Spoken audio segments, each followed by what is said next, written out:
Dans le domaine de l'agriculture, l'ANIDA réalise plusieurs fermes à travers le Passersen, à Taïf Baïla et à Palenfal. Les jeunes qui fréquentent les fermes ont fait de bonnes récoltes. Dans la zone centre, à Diourbel et Louga, les fermes du Passersen ont redonné de l'espoir aux jeunes tentés par l'émigration clandestine. Amélie Diop.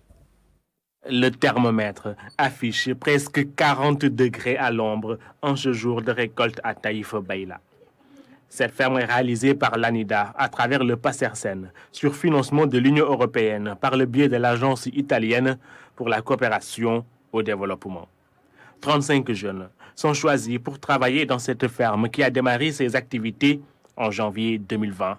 Entre-temps, beaucoup de spéculations ont été produites, dont la pastèque et la pomme de terre.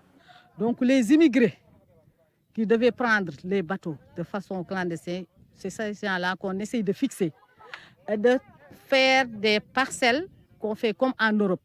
C'est pourquoi on a mis le goutte à goutte et aussi creuser un forage à peu près qui fait dans les 300 mètres. En créant cette ferme à travers le Passersen, l'ANIDA lutte contre l'immigration clandestine en faisant de l'agriculture un nouveau business pour ces jeunes. Les productions vendues permettent de garantir la pérennité des activités de la ferme et de donner des revenus aux jeunes. Ce matin, 22 sacs d'aubergines sont récoltés.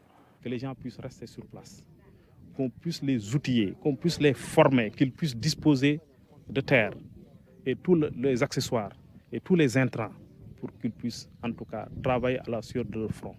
À Palenfal, l'ANIDA, à travers le projet Passersen, a construit une autre ferme moderne. La localité, connue comme étant terre d'émigration, commence à changer de visage. Le maraîchage pratiqué ici permet aux femmes de s'approvisionner en légumes. Actuellement, ils sont plus tentés par l'immigration parce qu'ils étaient formés en termes de techniques agricoles et en termes de dynamique organisationnelle. Donc, du coup, ils ont créé leur propre GIE et actuellement, c'est eux qui mènent leur propre activité. Ils sont là, ils travaillent dans la ferme, ils ont récolté, ils ont vendu et je crois que vraiment le rendement a été satisfaisant. Dans cette partie du pays, la population ne connaissait que la monoculture. Avec l'implantation de cette ferme, c'est la diversification qui est visée. L'objectif reste le même, accentuer la résilience, lutter contre la pauvreté, mais surtout fixer les jeunes dans leur territoire et lutter contre l'immigration clandestine. Amélie Diop, merci. Vous l'avez remarqué depuis mars.